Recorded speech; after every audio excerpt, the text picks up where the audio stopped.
Hi there, I'm Daniel Livingstone from the Glasgow School of Art in the UK, and I'm here to introduce the topic Essential Ethics for Immersive Learning Practitioners, to be followed by a discussion at the Immersive Learning Research Network 2021 conference. And this is a really rich topic with lots and lots to cover, so I'm going to try and squeeze this into just a little bit over 10 minutes. What do I mean by essential ethics? Well, I'm going to take a very pragmatic view, so you may be aware of things like the trolley problem, which we're going to stay away from those thought experiments and try and keep things much more on track for ethics in immersive learning. I'm going to include some examples of what could be considered ethical failures or certainly ethical challenges and open up for some discussion around the consequences. Short presentation here, plenty of discussion time afterwards, and this is really to drive home the understanding of the importance of considering ethics and maybe introduce some pragmatic guidelines for immersive learning practitioners, and we will also have in due course some links for further information.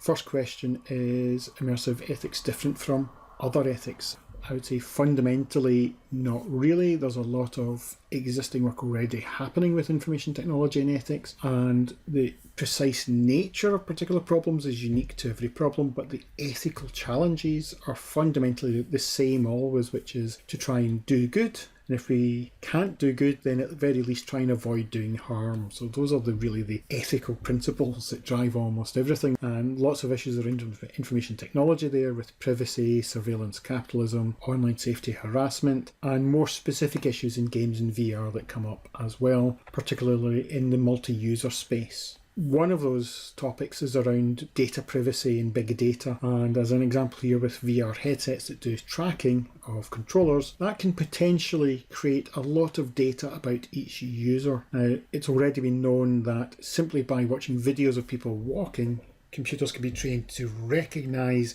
individuals simply by how they walk.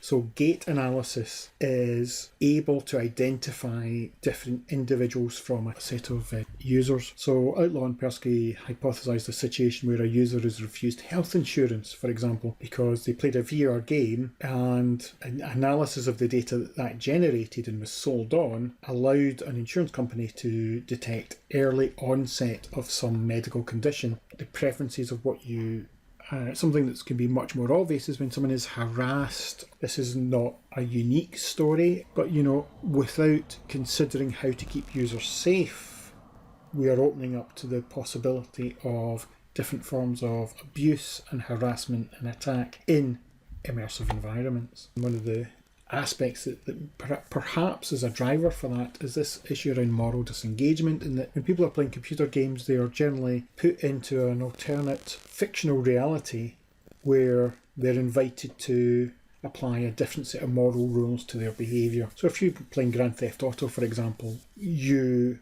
are playing a game where you're playing the role of a criminal, and so your normal moral rules do not apply. And for some users, some extent of moral disengagement can also exist when they are interacting in immersive spaces, when they're interacting in games or virtual worlds, for example.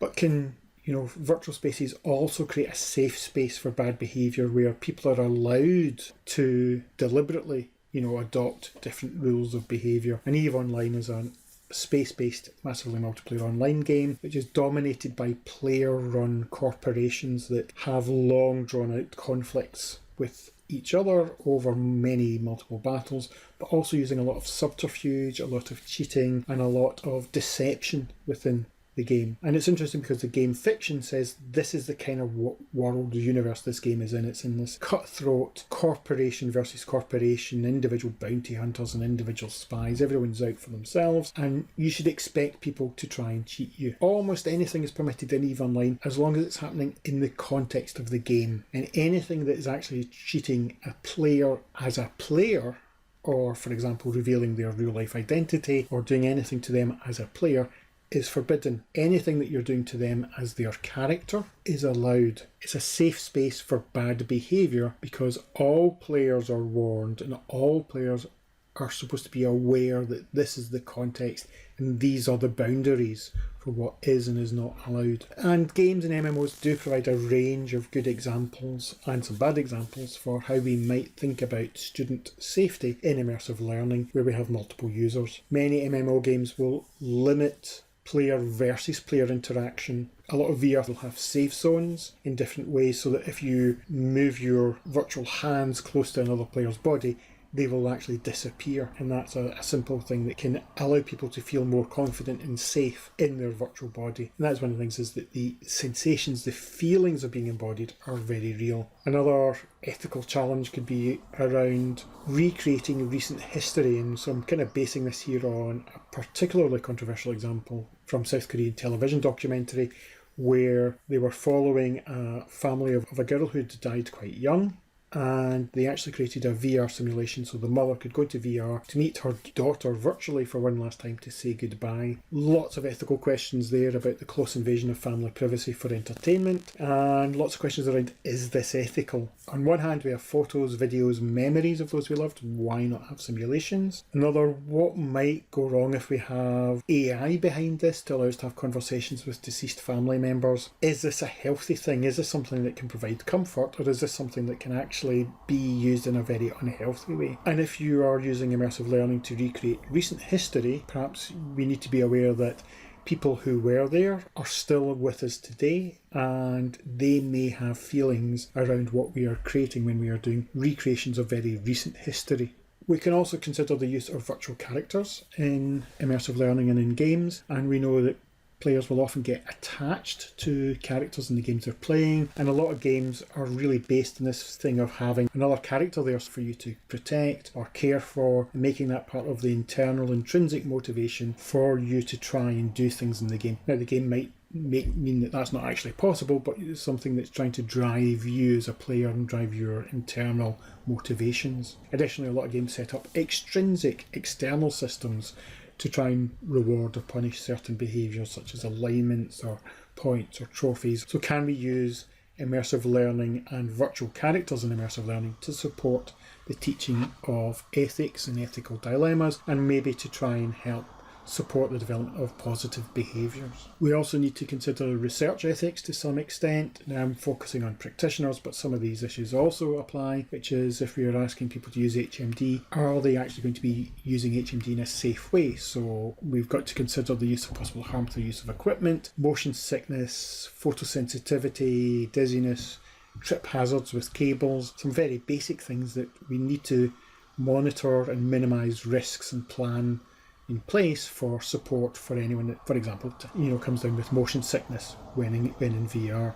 And then we also need to think about the behavioural responses. We also need to consider equity and accessibility.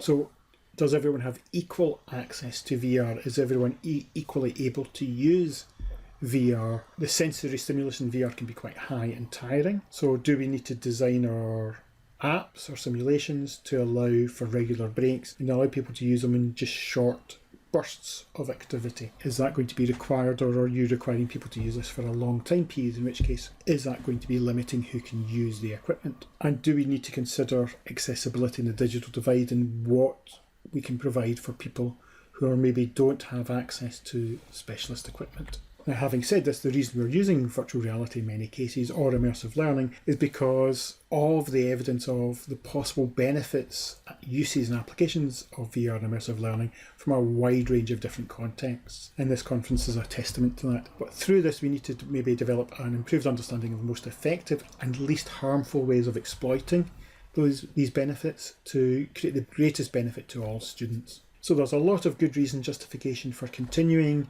with immersive learning research and using it in teaching practice. However, you still need to consider each experiment and intervention on its own terms, and in some contexts, if you're considering an intervention and you're not clear about are there any benefits at all, then clearly you need to make sure that you're minimising potential harm. Otherwise, is it worthwhile doing this activity at all?